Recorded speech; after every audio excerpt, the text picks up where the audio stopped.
Welcome to the RAG Podcast, the weekly show where I interview recruitment owners who are prepared to tell their unique story of growth. This is all in aid of helping future and existing recruitment businesses who are looking to do similar things. Now, growth means different things to different people. So by tuning in every week, you're no doubt going to find information that's relevant to you. On today's show, I'm joined by Paul de Rozarieux. Paul is the founder of Fusion Search, a recruitment business which he's operated for 20 years, loosely recruited into change and transformation across FinTech, but it's been a generalist business, a business that Paul set up with no experience. He'd never done a day in recruitment, and he's been billing multiple hundreds of thousands, and some years he's done over 7 figures a year on his own without any training, any experience whatsoever.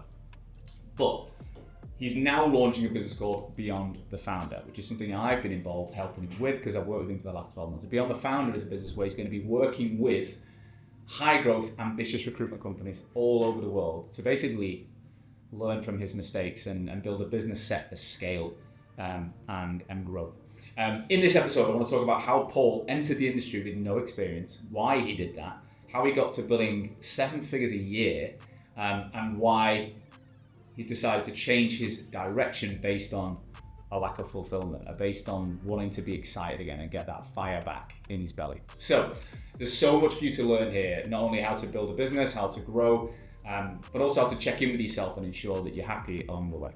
Without further ado, Paul, welcome to the RAG Podcast. Sean, thank you so much for having me. It's absolutely brilliant to be here. Up in Sheffield. Absolutely, the sun is shining. Sun is shining in my, well, not my hometown growing up, but where I'm stationed now for the, probably, I don't know if I'll ever leave Sheffield now. But beautiful setting here. Good spot, isn't it? Yeah, beautiful good setting. Spot. Very green. Very green. All about the green, Paul.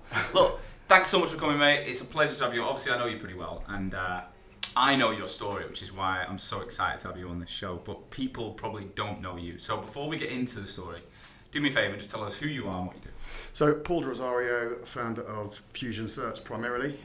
Fusion Search is a permanent search agency focusing on mid to senior level hires across FinTech, across change and transformation projects mainly. So In FinTech? In FinTech, yeah. Covering HR, risk and compliance and delivery mainly. Cool. But I'm also just about to launch, in fact I think by the time this goes out it may well have launched, Beyond the Founder. Ooh. Beyond the Founder, and we work with ambitious recruitment agencies globally putting their senior leadership teams in. Right. So all the non-sales focused critical senior hires into growing and ambitious agencies, and I cannot wait to get Yeah, I'm excited about this one. We've been planning this for a while. We have indeed, yeah. As you can see, I've got a big smile on the face. So me and you met, we'll tell the whole story. So me and Paul met about, probably, what was it? It was about a year ago. Yeah, almost. It was. Exactly. I think it was autumn time. And I remember it was autumn time because I was walking my dog, 2 dogs, and you'd had a conversation with one of my team, and then you were like, I think I need a call with Sean just to fully understand this solution of what we're going to do together. Correct. And I remember when you phoned me, I was picking up dog poo. Literally, I was give like, me a second, mate. Give me a sec, Paul. I'm picking up my dogs. And I remember having 2 of them, and I had poo bags, and I was pulled pillar to post. But then we had the most incredible 20-minute conversation, and I remember understanding you like that. Like it was like I got where you were coming from. I knew exactly where you, like the pain you were experiencing and the things you'd been through, and that was that. And that was it. Like I say, that was. I can't believe it was a year ago. Yeah, it was a year ago, and it was absolutely spot on. You know, I'd decided I wanted to make some changes, which we'll come on to later. Yeah. I spoke to a number of people, really good people. You know, I'd done my research, I'd done my due diligence. We'd never spoken, but I knew who you were from the branding, and I knew exactly what I wanted to talk to you. But I also knew that I wasn't a typical recruiter. My story is not typical, and so it was painful. And what I wanted was very different from what most people would want. And we got on the phone, and within 5 minutes, I was like, "Yeah, this guy gets me. This is it. I'm done. I'm happy." And then I set you quite a big challenge from there, which we'll come on to. We will. So let's go back. How did you get into recruitment? What's the story? Yeah, my entry into recruitment was slightly different. So I worked for a family business. Right. I graduated. I lived in Liverpool. I graduated. Where did you grow up? I grew up in London, just outside, near Wembley. Really? Yeah, so I could hear all the concerts and the matches from my garden at Wembley Stadium. So your accent's now a bit more Midlands, like you live near Birmingham, don't you? 15 years. My wife is from the Midlands, so I went from London to Liverpool. went to uni there and graduated. You didn't pick up the scales there. Do you know what? Depending on who, sometimes there's a bit of a twang that comes up. But I think because I've been in the Midlands, it's centralised a little bit more, which is fine. When I talk to people from home, it goes really Cockney. Yeah. And then when I'm up in Liverpool, I get a little Scouse twang. Really? And I don't try. It's just natural. It happens. But I graduated and I was going to do a masters. And at the time, my dad had a business. It was doing well. It wasn't massive. There was about 30 people. Doing what? They manufactured radiator cabinets. Radiator cabinets. So they're them like things that go over the top. Radiator cabinets that go over the top. Yeah, and he created and designed them, patented them, set up a little unit, started manufacturing, got some customers, and was growing the business. Cool. So I wanted to do a masters, and because I didn't have a clue what I wanted to do. And I was on the steps about to sign up, and my dad had said, if you want to do it, I'll pay you, we'll pay your digs and we can support you. But why do you want to do it? And I said, well, I want to get into business, I want to learn. He said, right, well, look, stop that. Come and work for me. You'll have to work hard, and you'll be merchandising, go around to all the stores, his clients were global major retailers, right. Wickes, Homebase, B&Q. He said, you're one of them accounts, you'll go around all the stores, merchandising it, make sure the displays look all right. But the deal is, you will come down and be at every single board meeting, every supply meeting, every client meeting, and I want you to come into them and you keep your mouth shut and your ears open. And afterwards you'll ask me whatever questions you want, but that's how you'll learn about a growing business. So I was like, all right, yeah. So he sold that to you as opposed to you going, Dad, can I have a job? Absolutely, I didn't want to work for him. I see my brother work for him, he's a nightmare. So what did he see in you, do you think? I think he just thought, you can go and do a masters and have another year up in Liverpool, and what are you going to get from that? Or if you're serious about learning how a business runs and working that way, because I was always a bit entrepreneurial. I was one of that guy that in college ran the school discos and that's what I did. Parties, hard work that was. Actually, not a lot of reward, but I was always that guy. I always wanted to do something for myself, and I thought, you know what, that's an opportunity. But I'd also seen that people think when you work for a family business you get the rub of the green. You don't. It's the other way around. They make an example of you. Well, my dad made an example. I went to work hard. You can always be too non-biased, right? Do you know what I mean? You can always make your life harder. It did. It did make my life harder, and so I had to work harder than everyone else, and my opinion had to be validated, and I had to back everything up. But it was brilliant, and very cleverly what he did was, I was in Liverpool, the factory was in Dorset, and so he said, right, board meetings every Monday morning, 9 o'clock. So I had to drive. So you stayed in Liverpool? You didn't move back to London? He'd paid me a year's rent up there for the masters, so I had no choice. He said, I've paid the rent, you're staying there. But I had to leave at 4 o'clock every Sunday morning, drive to Dorset, have the board meeting, go and do my bits around. But I was driving around the country anyway, and then I'd have to go back down there on a Thursday morning. He typically did his client and supply meetings on a Thursday, Friday if he could. And then I'd have time with him and drive back up. I was doing about 90,000 miles a year. It was brilliant, loving it and learning. At that age, there's probably not many better jobs than being out and about. On the road, it was brilliant, the freedom to do it, but then you're backing that up with you actually learning something tangible, you're understanding how it works, and then I'd stay with my dad and I'd ask him questions. But at the same time, it was scaling, the business was growing. It went from 30 people to 200 people in a matter of a couple of years, across 2 geographies. He set up a factory in Eastern Europe as well as in the UK. And I noticed that we were spending a fortune with agencies, and when I'd speak to my brother who was running the operations, he was running the factory, his biggest headache was staff, was recruiting. And we were spending fortune. So my little brain started ticking into gear, and I thought, we can do this better. There's got to be a way of doing it better. So I went away, spoke to a couple of the suppliers and went and seen the visits when they were on factory visits and talked to them. And I put a plan together to take our recruitment in-house. Sounds really naive when you say it now, but at the time I thought this was going to be like my future. Yeah. So I put it all together, and just when I was going to present to the board to do it and ask for the funding and whatnot, my dad announced he was shutting the UK operation and moving it all to Eastern Europe. Because he wanted to save costs? Cost of production. I mean, they had a factory fully functioning out there. There was no need for both, and the clients were on board with it. Everything was fine. And the supply was working. So it meant that not only was I not going to be the in-house recruiter, I was also redundant. Why?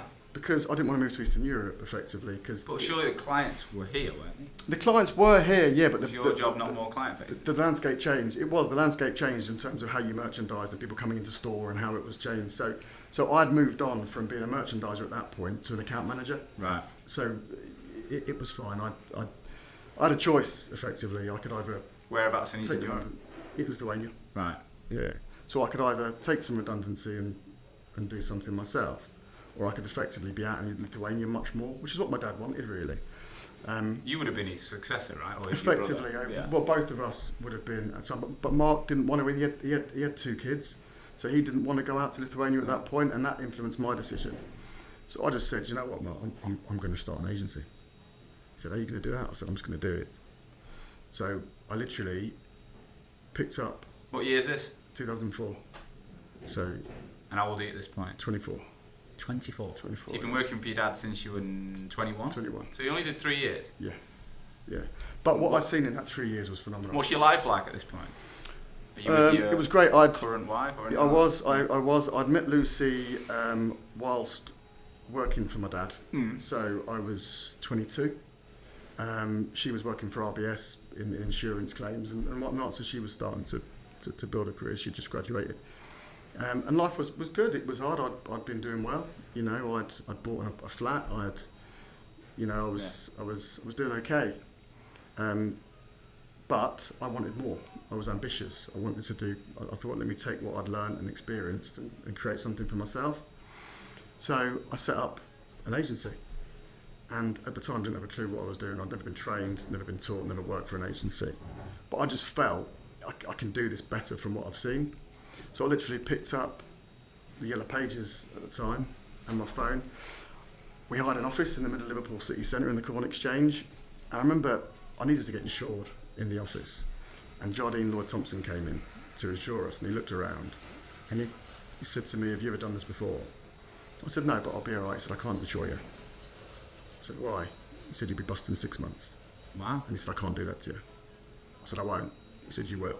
I said, "I bloody won't, mate." What was your plan at the time? So what did you set out to recruit for? Was it the staff that were in the businesses like you'd worked? Yeah, so it was SMEs. Well, it wasn't necessarily manufacturing, but it was SMEs who were looking to grow. So I targeted, obviously you look at your contact lists and your data and you start targeting certain businesses. And it worked because even though I hadn't recruited per se, I understood what they needed. Yeah. So my attitude was very much, right, I need to understand exactly what you need here. Why, who the business is, what they're going to be doing, what the opportunities are, what the ownership is like, because the DNA of an SME comes from the ownership typically and filters through.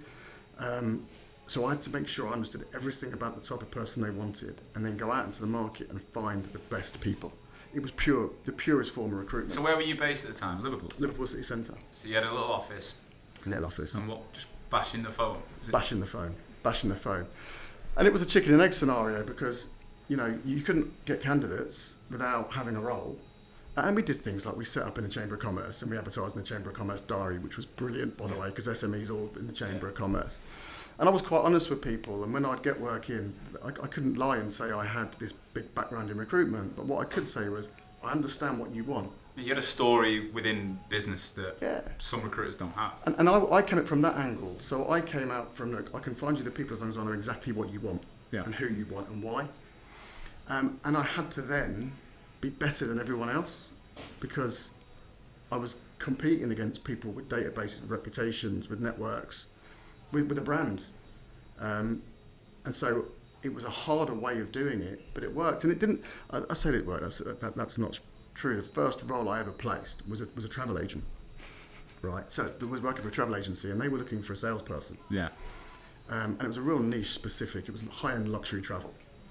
And we found someone after about 3 days. I had 2 really good candidates and I placed it. And the hardest thing I'd ever had to do was tell the girl that she wasn't successful. One of them and the other one. Yeah, because she was a lovely, really strong candidate. And the guy who got the job, I was buzzing. And I made one of my first errors in recruitment. I told the girl first, right? Because I thought, get the bad news out of the way. I still remember the guy's name. He got the job. He counter-offered and pulled out about 3 days later. And I was like, you're joking me. Is this what actually happens in this game? But no one had taught you any of this. So you've not had any agency experience. No, I know. I just thought it was find the best people for the job. Which I suppose in its truest form. In a way, the naivety, I suppose, of that is probably what's worked for you. People have like bought into you. You've not got that, what's the word? You've not been trodden on by like agency processes and you just authentically did it. Yeah, and I had to learn from my mistakes, and you learn very quickly because you can't make the same mistakes. What happened with that? Did you get that woman in, or not? The one who you said no to? No, and that was my mistake. You and had to go back and find someone else. Yeah, effectively, but it just took time, and you what you don't realise is the lead time. So when we set up the business, I remortgaged my flat. We had a runway of about 6 months, and I thought plenty of time. What year? 2004? 2004, yeah. Yeah, so that's the year I came to Sheffield for uni. Well, I thought I'll back myself here. 6 months, I'll get this done. But you don't factor in the amount of time it takes, then notice periods, then you got to invoice, then you got to be paid. And Time to get cash. Shit, I'm paying bills here. So that 6 month runway disappeared like that. And then you're taking a couple of people on, so you're then trying to train them, even though train them in your way, not typical way. And cash goes, you're burning cash. So you're thinking, shit, what do I do here? And so you're forced, you've got no choice but to go out, hit the phones, make it work, and deliver what you need to deliver. Did you go and get any kind of like runway loans or? No, facilities? personally. So I was paying people and I was paying myself on a credit card. Yeah. And it got to a couple of years in where my brother was doing it with me at the time, and it was like, this isn't sustainable. You know, about 18 months in, this isn't sustainable. We've got to make some changes here. So your brother left when you left your dad's business? Yeah, he left to come and work with me. Yeah. And then about 18 months in, he had 2 kids. So I was basically funding it. I think in the first 6 months we did virtually nothing. Then it was about 70, 80 grand a year for the next 18 months, which was all right. In Liverpool, the salaries were lower and the fees were lower. So I had something that I knew was sustainable for one person. It wasn't sustainable for both. Yeah. So my brother went and worked back working with my dad, and I carried on. It was a struggle, Sean. I'm not going to lie. First. And you were recruiting mainly in Liverpool. In like, Liverpool. Were you just local businesses. Local businesses in Liverpool, and what would happen is I would literally. It got to the point where I needed to earn cash. So my ideas of growing SMEs and whatnot went out the window, and I would just then literally be referred into someone, take whatever work I could. And my philosophy was, I will not take something on if I don't believe I can fill it properly, because I don't have time. Yeah. I need to earn money, and that was great. And I started on my own, but you're burning cash. I got into debt. Being honest with you, I got into a shitload of debt to How much keep we it all talking? running. At the time, about 35, 40 grand, which Keeps you up at night, that kind of money Massive. at that age as well. If you're 26 or something, that's a Mate, lot. I remember, it's going to sound stupid, but there was a bit of an epiphany. Right? I was watching Deal or No Deal one day, Bit of 11. and I remember thinking, that ain't going to pay off my debt. I could go on and I could get 50 grand, and what's it going to get me? And I know it sounds really stupid, but as a 25, 26-year-old, the magnitude of that debt really impacts you and your way of thinking. It sort of swallows you up a little bit. So I was doing things. I went consultant back with my dad for a little period to try and get some cash in whilst working in recruitment. And then I thought, I've got to change something here. And you're still in Liverpool. You're living with your wife at this point. We're courting. Yeah. So we'd just moved in together. Yeah. Actually, we'd just moved in together. So again, you've got that in the back of your mind that there's responsibility coming. You probably don't think too much, but if you're going to live with your partner and it's a long-term person, like bills just start to add up. Mortgages come into the conversation. Yeah, and you're limited by your time in terms of what you can do. So I realised something had to change. So I started looking out a network. I started looking out at Liverpool. I started looking at higher salaries in different roles and making calls to roles that I knew I could fill in manufacturing, industrial, or whatever, with bigger salaries and outside of Liverpool. And it worked to the point where I realised I could do this without having to meet every candidate, without having to. I could put a process in place where I could deliver outside of that. And I just literally hit the phones, and it got to the point in 2007 when I was actually, okay, this is working now. I'm still in debt, but I'm on more of a level playing field. I can understand what I need to do. And it was a meeting with a guy that I'd worked with previously. He was a regional HR advisor, giving me some roles. I'd done well. And he had moved to a large a FinTech in London. And I just called him one day and said, hey, I haven't spoken to you for a little while. I know you've moved. He said, well, I'm in charge of recruitment now. Come and see me. And that was like a tinderbox. That when I went and met him, Opened up a whole new world. And that wasn't in Liverpool. It wasn't in Liverpool. It was in London. Right. And I realised, actually, and he gave me a role, a really tough role to fill, and I was competing with 3 other agencies. And he said, I'm not going to tell the business we've worked together previously. You're on your own. And you need to prove yourself here. Because ultimately, that's how you're going to get in. And I smashed it. And the girl I placed, I still work closely. She's now a global HR director, and I work with her closely still. And so all of a sudden, you've got this guy who's not niched at all. I'm following the money, I'm following the roles, right? And I'm getting referred and everywhere. I've never had to look for work. Since after that first 2 years on the phones, I've never had to look for work. It always just came to me. And if I could do the role and believe I could fill it, I was chasing the money. Were you open to telling people no? All the time. Yeah. If I can't fill it, I'm not going to waste my time. But I think that is genuinely the difference, because what we're going to evolve and talk about is the fact that your business has got to a point where it was a product of its own success. Yeah. So you've gone in, you've done such a good job for someone, you've then been given something else, and you've been given something else, and you've got this high benchmark where you say, unless I'm going to fill it, I'm not taking it. So what you've created is a very non-niche down business, profitable, successful, but you can't recycle anything. It's always starting from scratch, and that was the symptom. But at least you've had the backbone to say no to things. Yeah, you had to. Where people have gone down that route and failed is because they've said yes to everything. Yeah, and then they're wasting it. They're pissing in the wind. They're wasting their time. They're not filling jobs. You're better off quitting and going and getting a job somewhere else. My clients were my biggest source of help, right? Because they would actually, because you're doing a good job for them, and what would happen is it's very rare to get a resource. The roles I get are really niche roles, really hard to fill ones. It was a case of throw it at Paul, he'll do that. Throw it at Fusion, they will fill that. Most of the time, they don't even know what they want. Yeah. And I will talk with them and work it through. But bear in mind, I only seen recruitment from one lens, right? You fill roles. That's how you make your money. Not interested in temporary. Not interested in that side. I will fill perm roles. I can control my time, and I back myself to do it. I didn't know if recycling candidates was a thing. I didn't know. I taught you anything. I didn't know about specking. What do you mean specking candidates? I got to find you a job, mate. I'm busy. Yeah. I'm really sorry. You work jobs. 5 roles not here to fill. I can't get you a job.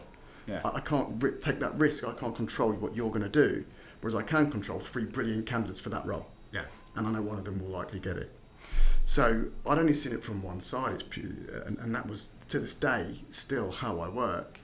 Never been taught, never been trained. You never even used a CRM either, did you? No, never used a CRM. So what have you? How do you log anything? Where do you put it? Don't tell me it's in the back of the old Excel spreadsheets, handwritten books. It's funny actually. Handwritten book. In my garage, I've got a wardrobe, and there's about 180 binders and written books. And do you know what you're doing in them? Are they all? Yeah, there's a system. It's just handwritten. Right. So I know exactly what I'm doing. Going back to 1999, yeah. It is going back to 99, but it works for me, right? And to try and change that, I was always that busy with what I was doing to try and make a change, and it was working for me. It was filling roles, the business was profitable. I paid off my debt in 6 months once I got this running. So if we fast forward a bit, so you go 2004 to 7 is a really difficult, you're just figuring shit out. You're not making money, you're in debt. Then that one role in London opened up a world where you've realised I don't need to focus on Liverpool. I just need to focus on quality business wherever and do the same form. Which worked because we got married and moved back to Birmingham. Right. And my intention was go back to Birmingham, set up another office.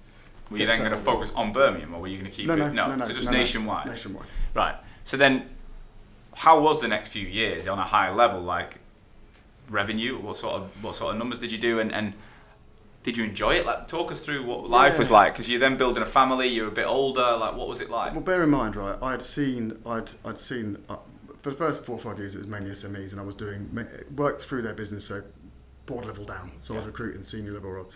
I'd also seen how businesses grow. I'd watched my dad do it over the years a number of times. He was never there, right? He was always away working, or business took priority. We had a great life, don't get me wrong, but I didn't. My mum effectively raised me and my 2 brothers. Yeah. And I always remember looking at it thinking, you can be turning over 15 million, 20 million quid. If you're only making 100 grand, what's the point, right? So I'm looking at, I don't want to be that guy. I want to be there for my children. I want a stable relationship. I know so many successful people whose marriages have suffered, whose kids have suffered, whose health has suffered. For what at the end of the day? For some kind of monetary number and legacy that... Yeah, and legacy. And listen, don't get me wrong, if that's what someone wants to do, but people have this misconception that to be successful you have to grow and have 15 people. You don't. No. You don't. It's what you want. How do you define success? And I was earning very, very good money. You're billing 300, 400, 500 grand from your bedroom with no overhead for years. So let's talk about that. How does that change you? So you've come from a decent background. So growing up, you must have been in a nice enough environment. So you had a bit of money in the house, and we weren't destitute. No. Yeah. Not at all. So you know what money's like, but you've obviously. My fear, I'll be honest. My fear now is the situation I'm in. my kids are going to grow up, or they are growing up in a completely different world than I grew up. I grew up with nothing, and now I've got, I'm taking them on holidays to Dubai twice a year and all these things. My fear is, will they have drive and ambition? Whereas your dad's somehow installed that you've got drive and ambition, Yeah. So he's done well. How did it change you when the money started rolling in and you started to hit a different level? Do you know what? It didn't. I had a very different view on it in terms of I never want to go back to that place. Yeah, same. Selling DVDs on eBay to pay the mortgage. Do you know what I mean? It was bad, really bad, for quite a while. So there was that fear almost. So when you were in recruitment, you were selling DVDs on eBay? At times, yeah, because I was paying other people. I was paying myself on a credit card. And wow. Mate, it's been tough. I think the funny thing is selling DVDs. Imagine doing that now. Mate, They're like antiques. I had a great collection. It went down well. Although pulling up in a car park in Liverpool with a bag of DVDs isn't probably the most. Get a fiver for that one. But so it didn't. But what does happen is you get yourself on a short foot. I was always cautious that. Going back to that place, I always made sure the business was really sound financially. Did you have some kind of like rules around what you did with each? I had to have a certain amount of runway at all times. Which is how much? 12 months, 18 months, at all times. To you, what's that, like 150k or something? A bit more than that, yeah. But a minimum, absolute minimum, because I know if anything happens to me or anything happens that there's the family are going to be all right. It's a lifestyle business, right? Yeah. So it didn't change, but what happens though is your lifestyle adapts to what you're earning. You when you earn more, you start spending more. Typically, well, I did anyway. Most people, I think. And what did you do? What was simple? You buy a bigger house. You buy nicer cars. You go on nicer holidays. You buy nicer clothes. You go to different bars. Different restaurants. Whatever. Your lifestyle just adapts accordingly because you can. I was never overextending myself. Never stretched. I always made sure I had comfort zone. But your lifestyle does adapt accordingly, and you start getting to a point where you enjoy that. Yeah. You really enjoy it. You can see your kids' assemblies. You can go to sports days. Because that's what you've done here is what I think some people know they want. Others don't realise how powerful this is. Yeah. Some people, and there'll be people on the show that'll talk about their journey and want to grow headcount, and that's cool. This show is not about one way or the other. It's about building growth in your own direction, right? But what you've done is similar to what I want to do. Is, making significant profit whilst not killing yourself. Still having the opportunity to go, I will go to that assembly. I will. I've just took yesterday off to have my kids off school. I didn't have to ask anyone. Exactly. I didn't have to think about it. I'm like, I won't be in on Monday because I'm going to take the kids. And if I had 100 staff now who desperately needed me and there was fires burning everywhere, I wouldn't have been present with my daughter yesterday. No. And that's exactly right. And that's why I do this. And I made the decision that I want to be there. I want to be there for my children growing up. I want a fantastic relationship with them. I'm close to my dad, but it's different to my mum, the bond, because he wasn't there as much, right? Even though I love him to pieces. And so I didn't want that. I wanted to pick my kids up from school. I'd never compromise on the morning school run. Always do it. The afternoon you can't do. Always go to assembly, sports days. My daughter involved in her football and the gym. And that for me is what really drives me on. When they get, now they're getting a little bit older, and we'll come on to this in a bit, I'm ready for a slightly different challenge, which is taking me to here. But the other problem with it, Sean, being totally honest with you, you can become a slave to that as well. In what way? It's in the business, because you're used to earning a certain level of money, right? Your lifestyle's adapted accordingly. You sort of lose sense of the why. And because it's all on you, and because that pressure's all on you, you can struggle to be present as well. You go into overdrive, you're running cortisol, you're doing everything. Tell us about that. Like, what have you been through? Oh, mate, I'm all or nothing. Yeah, I know. As I think you know, right? It might take me 5 seconds to make a decision, it might take me 5 months, but if I'm doing it, I'm doing it. And I take things really personally. Now, bear in mind, I've got no benchmark, right? I've never worked in a recruitment agency. I don't know what good profit is. I don't know what I should be billing. I don't know what a good fee is. I don't care. I just want to bill and earn that to give my family the lifestyle I want to give them. You can become consumed by that. And when you take things personally, I'm classic. I mean, I've had counselling for it. I'll talk about that. But I'm an imposter syndrome. I'm a people pleaser. I like to know that I'm valued and wanted. It's all the classic traits of. So when I take a role on, or I work with a client or an assignment or a project, I take it really personally. It's not just about filling the role. Yeah. It's about... It's like your self-worth is attached. My self-worth is attached to what I do. Even though there's things that's so much out of your control. Of course. But I need to make sure if I'm going to either not fill something, which is exceptionally rare, or not do it. I've done everything I possibly can in my power to make sure that if doesn't work, it's not through any fault of mine. And that comes with consuming, because you don't know when to walk away a lot of the time. So what would be what would be the symptoms of that in your day to day? So how would that affect your? If the things are, until I know I've completed everything I need to do to find the best, I can have 3 brilliant candidates after an hour. I will still go to make sure they are the best ones I can find.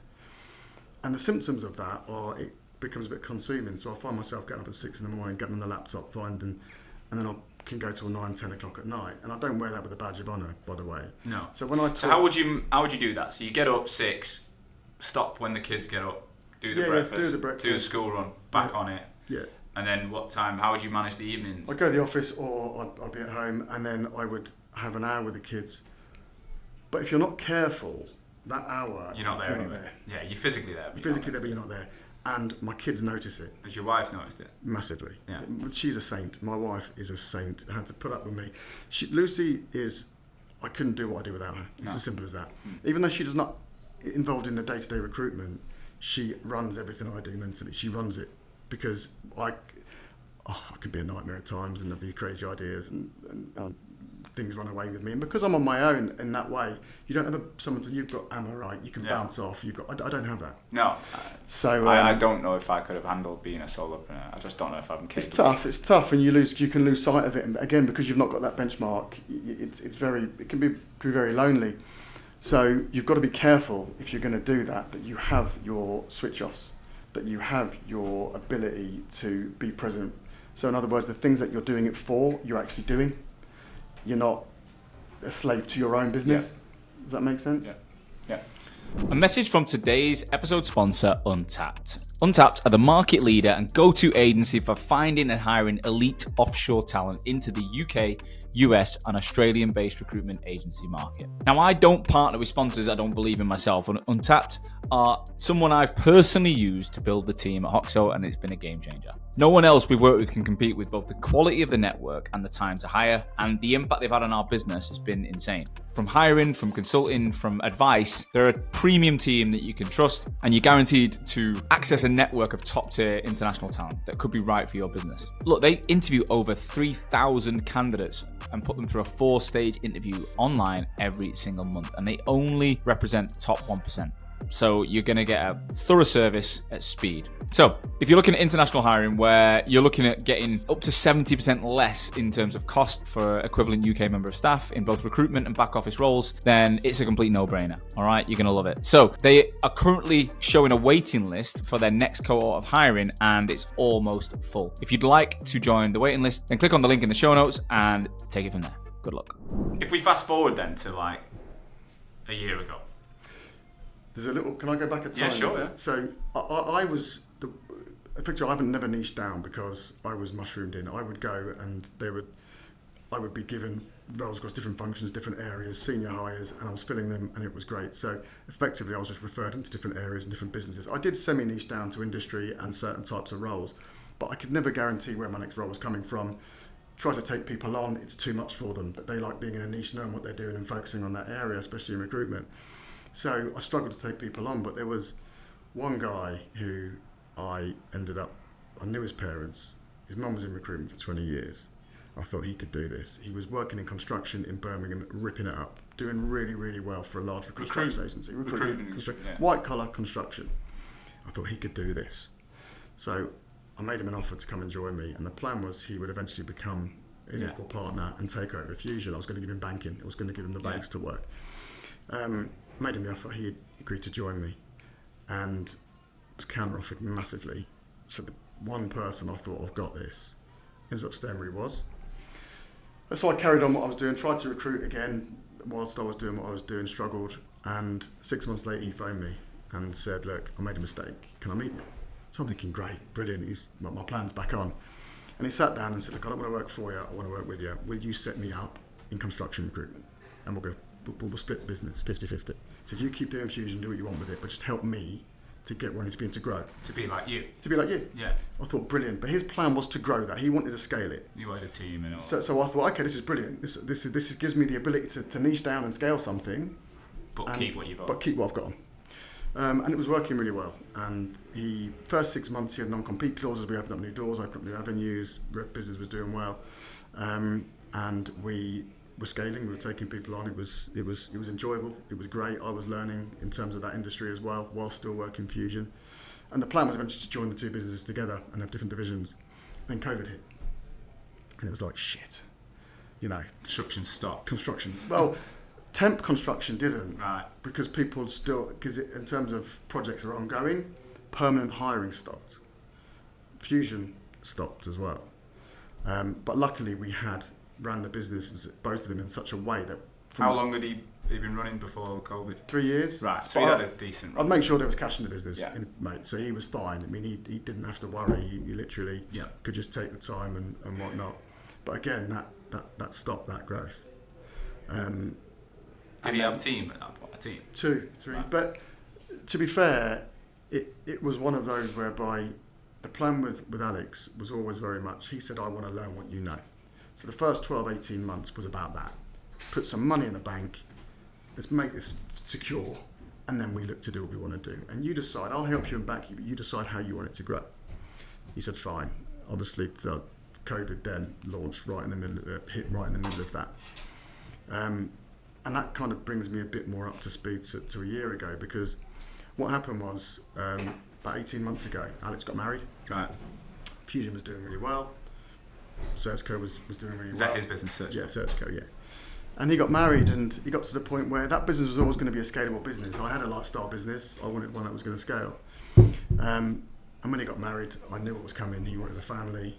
So we sat down, and he's 15 years younger than me. We're at very different places in our lives. We had a meeting, and he said, look, I think I want a lifestyle business, Paul. I don't want to scale this. Yeah. So I'm thinking, I get that, mate, but I don't want 2 lifestyle businesses. It's absolutely pointless. I could just do it for myself. I'm going to do that. So we agreed that he would buy me out. Right. And we agreed that over a 12-month period. And what happened was, that was almost like my future, the growth, gone. And, I got pittance to the value of what I should have got from him, but I wanted to set him up. How did you structure the deal to sell it? Or to sell your shares? Because that's what people would like to know. But you get the business value, which is fine. But then I knew that if he had to buy me out at that valuation, he would be able to grow. He'd struggle to survive. Shut him down, basically. He shut him down. So I didn't do that. I just said, right, this is what I probably would have earned out of it over the next 12 months. Give me half of that, effectively. And you just take it and just go and run with it. Because you can make money, you can't make friends. Yeah. And Alice became one of my best friends in that time. Why wouldn't you have just kept hold of it and supported him and just got a revenue stream out of it? Because you know what? He's a young guy doing really, really well. He's got a family on the way. He's just got married. I've been there. And he didn't need... You don't want to mill around your neck. He didn't need 50%. No, 50%. No. Even he offered. He looked at 20%. I said, no, just go and do your thing. Your friendship is much more important to me. That says everything about you, though. Because so many people wouldn't do that. His dad actually said, what are you doing? Did your dad? No, my dad doesn't. Well, he does now. But his dad, Alex's dad, said, look, because he's very, very successful. Yeah. Alex's dad has done well for himself. He said, look, are you sure? I said, look, Simon, he needs to go and fly, and I'll back him and I'll support him and I'll make sure I'll still give him what he wants, but I'm going to enjoy his journey. Yeah. And he's doing really well. They're growing again now. But what happened was, when that hit, I realised that I'd been running on cortisol for years. I'd been running on empty. Fusion was flying. The post-COVID boom was on my own and did exceptionally well for that period. Supporting Alex, he was growing and doing really well. And you don't have time to stop and think. So for the last 2-3 years, I'd been running on just adrenaline. So when that stops, you burn out. You burn out hits, and you're like, shit, I need to do something here, because I can't keep functioning the way I've been doing. Think with a clear head. The market had started to change a little bit. I could see it dropping off. So I thought, you know what, rather than go and chase work now, we've got money. I don't need to worry about financially for years. I'm all right. Yeah. But what do I want now? I don't want to be just that guy filling roles for Fusion Search, even though I love my clients and and I enjoy it. I'm not wedded to FinTech. I'm not wedded to anything. I'm just filling roles for people I like working with, right? But so you're basically given work from previous relationships and their friends and contacts, and it's random work, it's valuable work. Like say, what level are we talking, like roles? C-level down to, so I tend to work C-level, C-1, so VP, director, head of. So you're talking minimum salary is 100. I'll do 80 plus on a project basis if there's a number of roles, but 100 to 250, 300. And you're taking 20%? A bit more maybe, yeah. So you're getting paid well. Like you say, why change it? Because it's all on you. Everything's on you in terms of where does it end, Sean? I'm not building tangible value. I'm not sharing the love. I'm not sharing my knowledge and my experience. I'm just a really bloody well-paid recruiter. Yeah. When you break it down, I'm running a business and all that goes with it, but I'm just a really well-paid recruiter. And I've got so much more to offer than that. So I took 4 months off. Well, I a bit more than that actually. This was last summer with the kids, last summer, and I remember reaching out. So I thought to myself, do you know what? Yeah, the first time we spoke, you were like, I'll speak to you in about a month's time off with the kids now. And I was like, I think there's a Euros, I don't know what it was. There was something on cricket or something. And I was thinking, he must love his sport, I was thinking. But then when we spoke, I was like, no, you just genuinely needed a break. Yeah, it was the July, and I said, you know what, I need to do something, I need a break. We've got the money. I said to Lucy, this is the first time in my 20 years that I can take a conscious decision to take a break. What about work that would come in? Told everyone I wasn't working for 4 months. Just said I'm having a break. I'm having a break. Is that all right? And they said, yeah, we'll contact you if something comes in. But I said that I'm having a break. One of my clients... Perm recruitment, you can do that as well. Yeah, you haven't got any like... Yeah. It was fine. And I had built up enough goodwill to realise that I was secure in my client base. You might miss a role or two, but that's fine. When you're ready to come back on, you come back on and switch it on again. But then whether I wanted to switch it on in that way, I didn't know. And that was what I wanted to And that was the conversation we had. Well, I went and got therapy. I went and got... the reason you came into it is because I started getting therapy. ACT therapy, acceptance therapy, which is brilliant. It's like a different form of NLP for people like me who are all or nothing and need some love. And it was brilliant, and it really helped me to rationalise. I used to do a lot of future planning. I was controlled by the future. So trying to work out and control and make things, it's impossible. You can't do that. So you're never really in the present. You're never in the moment. No, that's really. And what ACT did was just really grounded me. And it stopped me in thinking, what do I actually want here? Right, we got financially, we're okay. So I want to enjoy what I do. And I thought, do I just leave recruitment altogether? Do I just start something new? I've got a runway. I can take a long time to get good at it. But if it's what I enjoy, I enjoy. But you know what? Before I do that, let me try and... Is it the recruitment I'm doing that I don't like? Is it the way I'm doing it I don't like? So let's flip that on its head, right? I've never put myself out on LinkedIn. I've never done any personal branding. I've never niched down. You never met any other recruiters? Any other recruiters. I've never really met any other founders. So I only know one sliver of recruitment. So my counsellor was like, look, if you're going to go out and put yourself out there, that for you is massive because it goes against everything. You know, the thought of being called out on something or negative vibes or whatever freaked me the hell out. I just didn't think I'd be able to cope with it. She said, that will be the best thing for you because you'll realise you'll either got to deal with it or you won't. And when you do, you realise it isn't as bad as you think it's going to be. Yeah. So that's when I started contacting people like you. But my goal with the people, with Hoxo, and was never, I want to come to you and make a fortune. It was, I want to transform what I'm doing, and I need help to do that. I want to work a niche that I'm really happy in and enjoyable, and I want to make the next 10 years of my career in recruitment enjoyable. Yeah. So how am I going to do that? And that was the bit I had absolutely no clue. And I remember the conversation. And look, it's a little bit like what we're doing right now. I've run this podcast since if people have listened to the rag for long enough, pre-pandemic was like this. It was in London. It wasn't as well set up as this, I don't think. Credit to the guys who are production team. But I remember we went into the pandemic, we got all our shit stolen, and I just literally bought a microphone and went remote, right?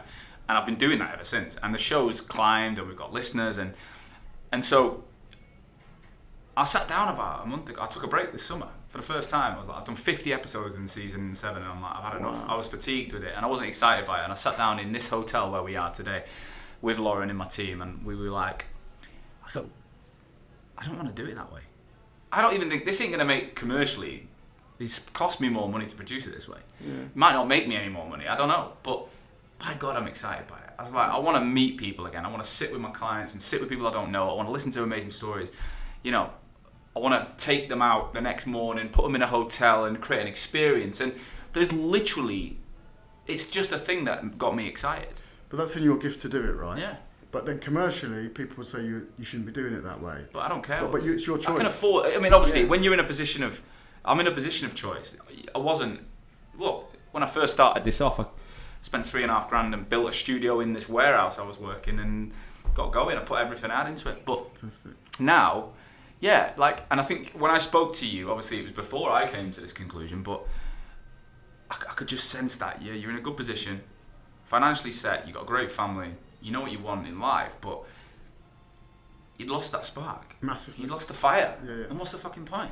There is no point, and that's what I mean. I looked at it and thought, can I do this for another 5-10 years? Can I? I'm 44. You know, I train every day, I eat well, I don't really drink, and so I shouldn't be feeling like this. No. It's all in there. Yeah. It's mental.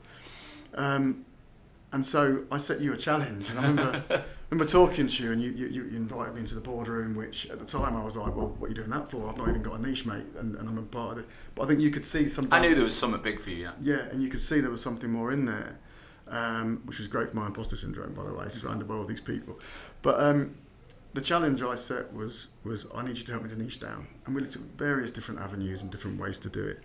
And we'd settled on, right, let's look at growing out the FinTech space and how we do it. And remember, we had a meeting, and you looked, and I was going through the motion, and your words were, you don't want to do this, do you? I could see your eyes were glazing. Not really. You were saying the right things. Yeah, I can do it. Yeah, you could do and it. I'd make it work. It's not floating my boat. It's not setting my passion on fire. So we then had different conversations, tried different things in different avenues. And I thought, right, fusion is too valuable. I can't just let that go, right? And I love my clients. I've got a long-standing relationship. There's so much potential with that. But how I grow that, I'm not quite sure yet. Let's park that for now. That's just going to run as BAU. And we set about talking about what is now beyond the founder. Well, we looked at the fact that every industry you'd recruited for was different. Yeah. Every industry they weren't connected. The only thing that connected them was that you knew someone who knew someone and you'd done a good job, and then you were able to fill it. And the bit that you wanted to find was an industry you could hang your hat on. And I remember we talked about FinTech. Didn't float your boat. We could have announced whatever we wanted. But for me, what kept coming back was you were loving the recruiters, you and me, and you're in my boardroom, you're hanging around with all these people that you were learning from and you were networking with, and you were, by the way, I'm not just saying this, you were incredibly impressive as well. Like, people in our group have been like, he fucking knows his stuff. So you weren't coming in here as a shrinking violet. You were adding so much value straight away.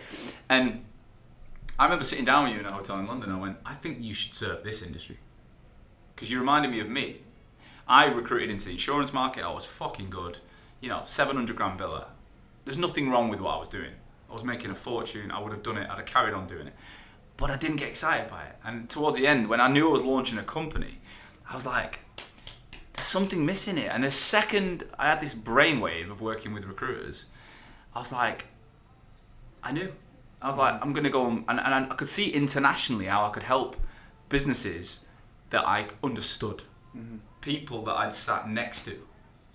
I could visualize in seconds what they were saying and put solutions together. Like when you were talking to me, I could just see it. Yeah. And I'm not sure I could have that with other industries. And then we were like, even though you've done it for yourself, you've spent 20 years doing this. Yeah. There's so much value in that. Yeah.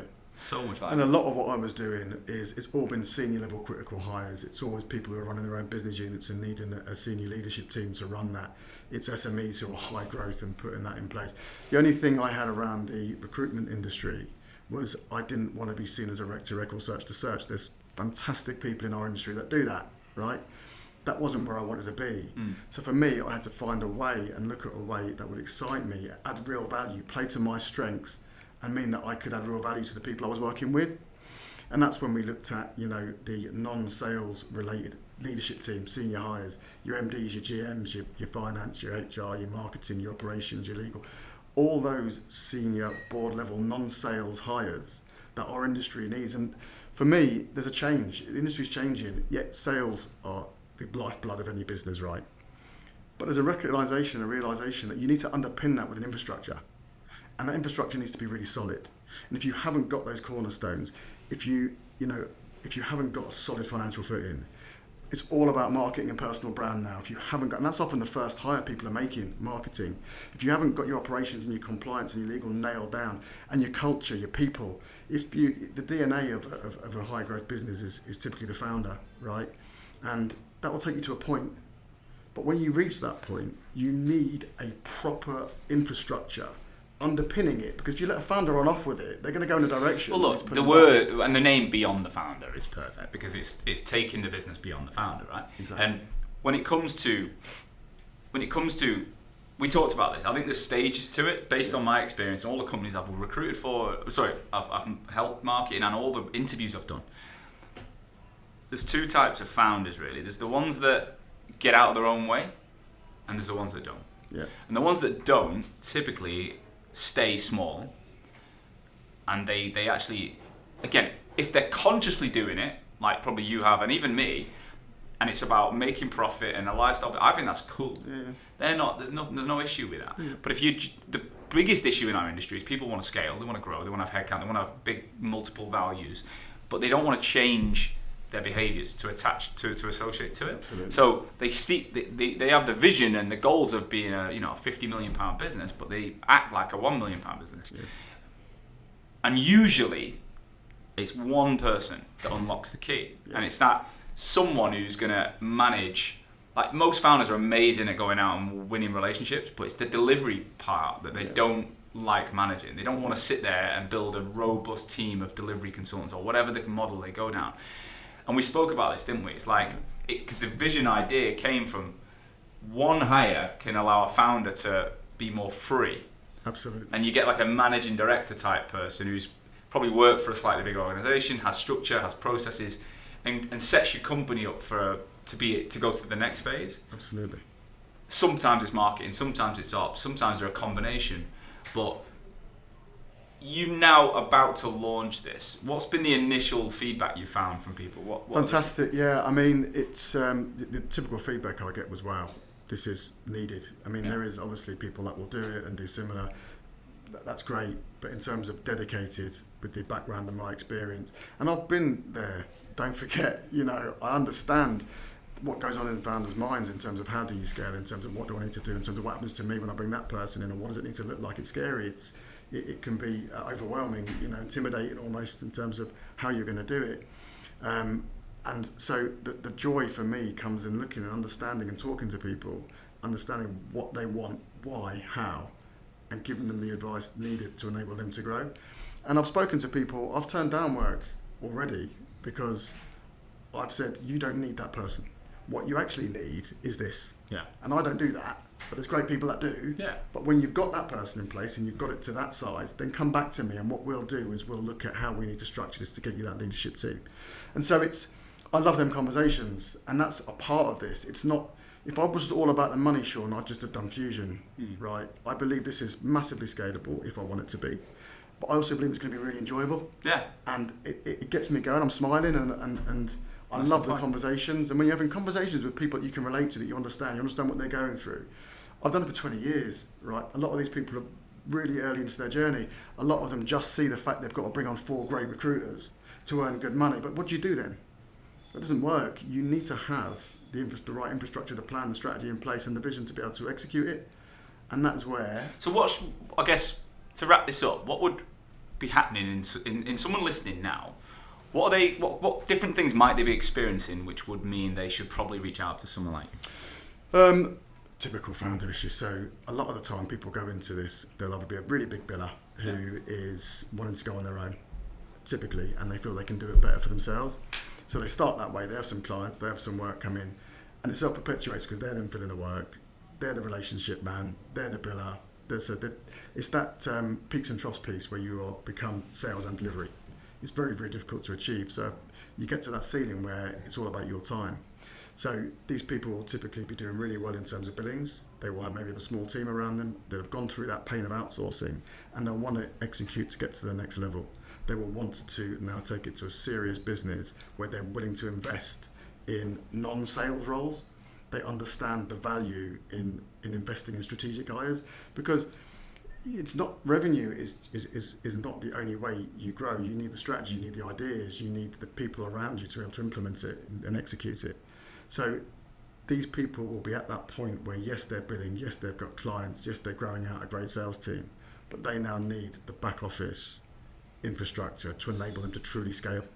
So is there a size-based business that you would look at, or is there something that means that you should probably talk? Like if someone's on their own, billing 100k a year, probably not going to be at the right level. So what do you think is the minimum entry point to start talking? Typically, the transition from 10 to 20 people is one, but it's just a little bit post that, when you've got 20 people, so you don't want to outsource your finance anymore, you don't want to outsource your marketing anymore, you need these key cornerstones in your business in-house. Right. Yeah. And look, we've been through that. I've been from up to 40, and I'm actually back down to 14 now. We've got everything in-house, and I don't want to scale my heads. I want to scale my revenue with a rock solid foundation, with a few heads. I've got a completely different model and mindset, but what I've learned this year is that my life is miles better with the right people around me. Yeah. Like now, I'm sat here with you. I'm going to spend all day doing this today, without the thought of I should be on the phone or I should be selling, or because I've got people doing all the right things. Yeah. And I'm able to do the bits that get me excited, which actually add the most value to the business based on my skills and strengths. Exactly. And other people are then stepping up. They're growing their careers. It's becoming more fun. I could probably strip more revenue out or cash out of it in other ways, but I've got a couple of hires that some people would say you could probably amalgamate that role and save that salary, but I'm like, but it's better. Yeah, it's the key strategic hire, isn't it? It's whatever that might be for that business, be it an MD, be it a marketing director, it might be an FD. It's finding that key that unlocks the door to enable a founder to then go and do what they really want to do. They don't want to be filling roles forever. They want to be going and strategically growing their business, being typically marketing themselves or building a brand or however they want to do it. But you need the right people in post, and it might just be one key hire, it might be 2 or 3 they need over a period of time. But what I will do is work with them to understand what that looks like and then deliver it for them. Yeah. So they're able to go and move on to the next phase of their evolution and grow the business and enjoy what they want and reap the benefit of doing that. Yeah, amazing. Paul, what I want to end every episode with this season is a question from a previous guest or a listener. Okay, yeah. So I've gone out and I've asked loads of people questions, and I've got a load of random ones. But the question I've picked for you, I've written it down. And it is random, right? The person who wrote this did not know it was going to be you. So the question is, what habit or routine have you instilled in your leadership founder journey that you think has had the most impact to your success? So what one thing have you been doing consistently to contribute to success, would you say? Oh, that's a really good question. It's all about, I have a consistent process that I follow for every hire I make. So every role you work? Every role. Recruitment's a process. Yeah, I agree. Right? People overcomplicate it. But if you look at it in its purest form, it's a process. And if you follow that process and execute it exceptionally well and don't deviate from that, and that process will change from people to people. But if you are very consistent in your approach and you follow that process, your results will be there. And it can be hard and it can be boring and it can be a ball ache. But follow the steps. Don't miss anything. There's no shortcuts. You've got to execute and you've got to deliver. And when you follow that, you'll find that 95, 96% of the time, it will work out. And actually, we're an industry full of mavericks. Yeah. And a lot of founders don't follow any process. So that's very hard to do. Yeah. It's what keeps you there. But it also reins you back in when you want to become a bit of a maverick. And it keeps you focused and grounded on what you're actually here to do. And you've probably seen times where you've made mistakes and you've thought, I've cut a corner. Yeah. I've cut a corner somewhere, and you kick yourself and say, why did I do that? So follow your process, define it, and execute every single time. Amazing. So my final question for you is, where do you see Beyond the Founder? Where is it going? Oh mate, do you know what? It's for me, it's so exciting in terms of I will nail down the recruitment industry, absolutely, and that's global. I'm already hiring a marketing person Yeah. I'm my own marketing person. We're in the process of recruiting a recruiter for Fusion Search as well. You can start taking the day off. Because you're still going to get work from that. And I'll have a small team running Fusion. What I love about Fusion is you've built that without all this. So it's as long as whoever you bring in does a good job, which is it ultimately on you, that should be self-fulfilling. It should keep coming back. And now I'm actually I've worked out beyond the founder. I can see how I need to do that. So I can take on 2 or 3 people to look at the different areas we recruit on and help them to grow and establish and ultimately take it over maybe. Beyond the founder has got so much potential, Sean. I mean, I could go into whatever industry, high growth SMEs, senior board level hires. It's what I've done forever. The name is incredible. I'm getting questions already off different industries. Will you do that for us? And I'm like, not at the moment, but just give me time. I'm passionate about recruitment industry. I want to absolutely now. I want to be the go-to person for board level. But how is it different from Fusion if you go outside of this industry? I won't go outside this industry. I'm passionate about it. It can scale. But isn't Fusion beyond the founder now? If it's senior level roles, isn't it a bit like that, but just agnostic? No. It's high growth SMEs, board level hires. The key cornerstone of enabling them to scale. And so maybe I won't, but I can. Yeah. I can. For me, I'm passionate about the recruitment industry. But what I'm saying is, how is Fusion different to Beyond the Founder if it went out into FinTech? Like, what's the difference there? Is Fusion just you'll fill anything basically that you're given? No. Fusion will be focusing on HR, change and transfer, delivery, project program, and risk and compliance. Right. Okay. So I can have them 3 pillars. Rather than go out to anything, I need to niche it down for whoever comes in. So I focused on them 3 pillars, and it'd be primarily into FinTech, high growth, SME to corporate. Yeah. Whereas Beyond the Founder is focusing on high growth. I make high growth SMEs effectively, businesses that are ambitious. But it's that pure top level leadership team. Those pillars. Those pillars. It's a pure top level leadership team. People that come in, key strategic hires that will enable the founder to do what they need to do.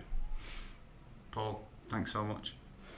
Thanks for enjoyed having it. me. You know what? I'm so excited. Obviously, I'm a part of this. I've been behind it with you and designing it, but I wouldn't be putting you here now if I didn't believe in it. And I know you're the right person for this. I can't wait to see it. I hope people reach out and have booked conversations off the back of this, and we'll get you on again in the future. It's just amazing to see your energy 12 months on from. We've not even done it yet. It's not even, it's just starting now. So the energy has been built. We're going to get you back on in a year or so and see where you are, and hopefully you'll still be smiling. It's a passion project, so it's done. It's not out of necessity. I'm doing it because I want to do it, and I believe in it, and I know it will be exceptionally successful. So thank you very much for having me. It's been a pleasure. And we'll have you on in the future. 100%. Good luck. Cheers, mate. Thank you as always for listening to today's show. I truly hope that you got value from it. Honestly, it's the only reason I take time every week to ensure that my audience, you guys, future and existing recruitment owners, you're learning from each other to make this industry that I love so much stronger. And today's episode is brought to you by my business, Hoxo. I'm the CEO and founder, and we're on a mission to help brand recruitment agencies and their people better. I want to help people have the tools to stand out in the most competitive markets in the world. So I'll see you again next week with another episode. Catch you soon.